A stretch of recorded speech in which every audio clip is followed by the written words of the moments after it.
में जब आपातकाल लगी थी, वह एक प्रकार का तानाशाही था।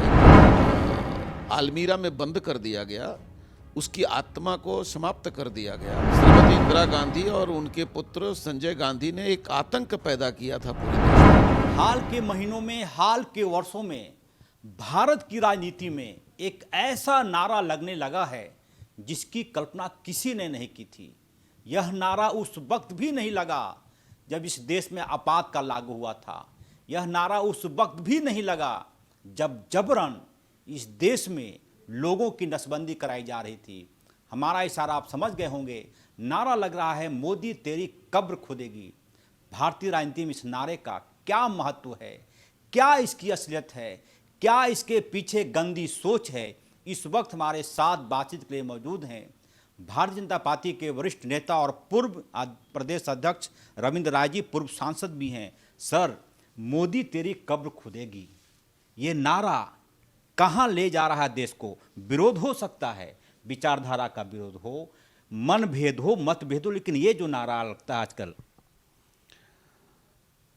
देखिए, राजनीति की गिरावट, जो लोग सत्ता में आज़ादी के बाद लगातार बैठे रहे, उनको सत्ता में हटने के बाद उनके अंदर राजनीतिक चरित्र का लगातार गिरावट हुआ है।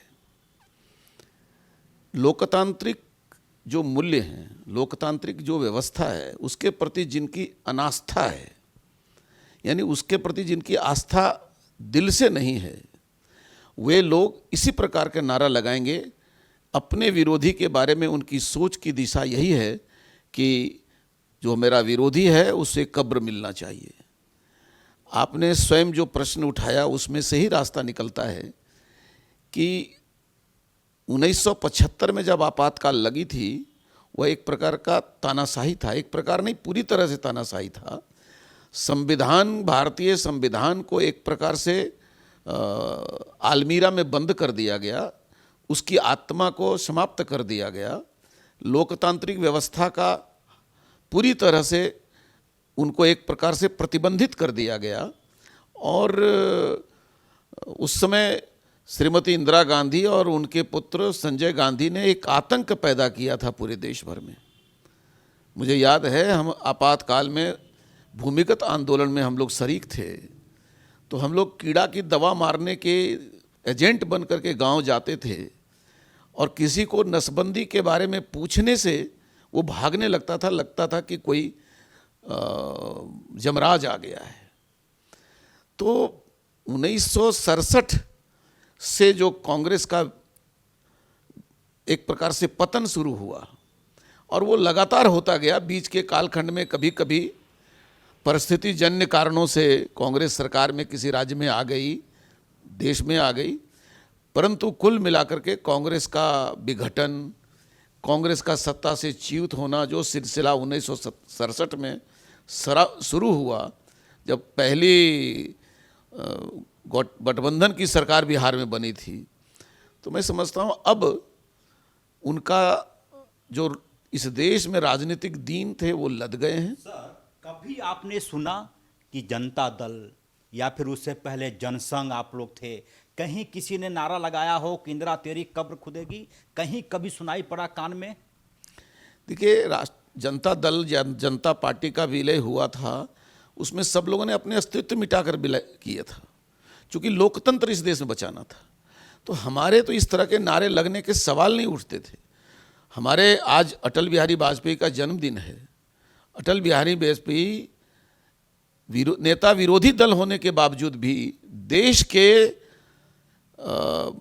प्रतिनिधिमंडल का यूएनओ में नेतृत्व किया और वहाँ उन्होंने भारत की जो अस्मिता है, भारत की जो संप्रभुता है, भारत का जो आत्मसम्मान है और राष्ट्रीय अखंडता के मुद्दे पर जो सवाल है, उसमें हम सब एक हैं, ऐसा एक दृश्य उत्पन्न किया था जो विश्व के लिए अनुकरणीय हुआ। तो हम देश को प्रथम मानते हैं और ये कांग्रेस सत्ता को प्रथम मानता है। मैं यह मानता हूं कि मोदी तेरी कब्र खुदेगी का नारा राहुल गांधी ने नहीं लगाया, कांग्रेस के किसी वरिष्ठ नेता ने नहीं लगाया, लेकिन धर्म ये कहता है, कर्तव्य ये कहता है कि आगे आकर बोलें कि प्लीज ऐसे नारों का इजाद आप ना करें। कहीं आपने सुना कि किसी ने मना किया हो? नहीं, कहीं नहीं सुना। सच्चाई ये है कि ये मना नहीं कर रहे थे। मना करने की बात तो दूर हुई, इन्हें सार्वजनिक रूप से देश से माफ़ी मांगना चाहिए, क्योंकि जो बोला वो अपने आप को कांग्रेस के कहता है। या तो उनको कहना चाहिए कि कांग्रेस इस प्रकार की संस्कृति से, इस प्रकार के लोकतांत्रिक नारों से, इस प्रकार के जो उनके नारे हैं उससे अपने आप को अलग करती है। तो मुझे लगता है कि इनके दिल में जो है वही इनके अनुयायी जुबान पे लाते हैं। सर, अभी 2 दिन पहले राहुल गांधी जर्मनी गए थे। उनका अधिकार है घूमने का, विदेश जाने का, लेकिन वहां जाकर जो स्पीच दिया कि वोट चोरी हो गए, सवाल उठता है कि बिहार में 6.5 लाख या कितने वोट चोरी की बात करी है। 6,500 आदमी भी यह कहने नहीं आया कि मेरा वोटर लिस्ट में नाम था, मैं वोट नहीं दे पाया। देखिए, सच यही है कि चुनाव में भी घोटाला करने की आदत कांग्रेस की रही है या कांग्रेस की संगत में रहने वाले लोगों की रही है।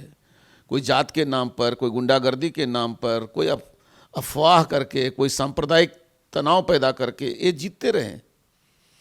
अब जनता जब देश की जागी है तब इस प्रकार की बात उठा रहे हैं। और मैं ये एक बात कहना चाहूँगा, आज वोट चोरी की बात कर रहे हैं, लेकिन मैंने कहा आपको 1967 से कांग्रेस का पलायन शुरू हुआ है। तो 1967 से लेकर के 71, 75, 80, 84, तब तो बैलेट पेपर से भी होता था। तब 90 में भी चुनाव हुआ था। और बिहार में चुनाव जीत जाना था आपको, तो उनको कभी नहीं जीतते थे। फिर यूपी में आप चले गए, यूपी में चले गए, डिसमेंटल होते चले गए। पूरे देश भर में, और खास करके जो हिंदी भाषी क्षेत्र हैं वहाँ भी, और क्षेत्रीय दलों से दक्षिण भारत में लगातार कांग्रेस का जनाधार समाप्त होता गया। और आज उसकी बौखलाहट है। अब कांग्रेस किसी दूसरे दल को नेतृत्व दे नहीं सकता राष्ट्रीय स्तर पर। आज भी उनको लगता है हम ही राष्ट्रीय स्तर पर नेतृत्व देंगे, जबकि उनके पास जो लीडर हैं वो, मैं समझता हूँ, किसी राज्य स्तर के भी राजनीतिक आत्मा की आवाज़ को पहचानने की क्षमता नहीं रखते हैं। तो मुझे लगता है कि अब ये दिवालियापन है नेतृत्व का कांग्रेस में, और उसके कारण अनर्गल प्रलाप, अलोकतांत्रिक बातें वो कर रहे हैं। और अच्छा है ऐसे लोग इस प्रकार की भाषा करें, ताकि भारतीय लोकतंत्र का कलंक ये कांग्रेस सदा सदा के लिए मिट जाए। सर, कभी विदेशों में अटल बिहारी वाजपेयी को छोड़ दें, आप लोगों के भी वरिष्ठ नेता जाते हैं बाहर विदेशों में, कभी भारत को लेकर कोई निगेटिव चर्चाएं, निगेटिव परसेप्शन बनाने की कोशिश आप लोगों ने की कभी? ये तो राष्ट्र विरोधी बात हो जाएगी। हम अपने देश में लड़ेंगे, एक दूसरे के खिलाफ लड़ाई लड़ेंगे। इस देश के यदि राजनीतिक दल है, मैंने इसलिए कहा कि संयुक्त राष्ट्र संघ में हिंदी का प्रयोग करते हुए जो एक ऐतिहासिक काम अटल जी ने किया था, वो विरोधी दल का आदर्श चरित्र था। हम देश की शिकायत और देश की लोकतांत्रिक व्यवस्था की शिकायत दुनिया में कैसे कर सकते हैं? ये तो एक प्रकार से राष्ट्र की आत्मा और राष्ट्रीय संस्कृति का अपमान है। और उनको राष्ट्रीय संस्कृति के बारे में कोई ज्ञान नहीं है जो कांग्रेस संस्कृति से आए हैं। कांग्रेस की संस्कृति जो है उसको राष्ट्रीय संस्कृति बनाने की भूल करने वाले लोग भूल जाते हैं कि इस देश की आत्मा कहाँ बसती है, किस प्रकार की भावना में बसती है। भारतीय जनता पार्टी सजीव रूप से भारत माता को मानती है और उसकी सजीव आत्मा को लेकर के चल रही है। और इसीलिए आज हम राष्ट्रीय मुद्दों को राजनीति का मुद्दा बना रहे हैं। सर, कई बार सवाल ये उठता है, कई बार परसेप्शन ये बनाने की कोशिश की जाती है कि भाजपा के लोग देश की आज़ादी में आगे नहीं थे। इस प्रकार का जो परसेप्शन है, क्या कहना चाहेंगे? देखिए, मैं ये कहना चाहूँगा कि पहली सरकार जो हिंदुस्तान में बनी थी आज़ादी के बाद, उसमें मंत्री थे हमारे श्यामा प्रसाद मुखर्जी।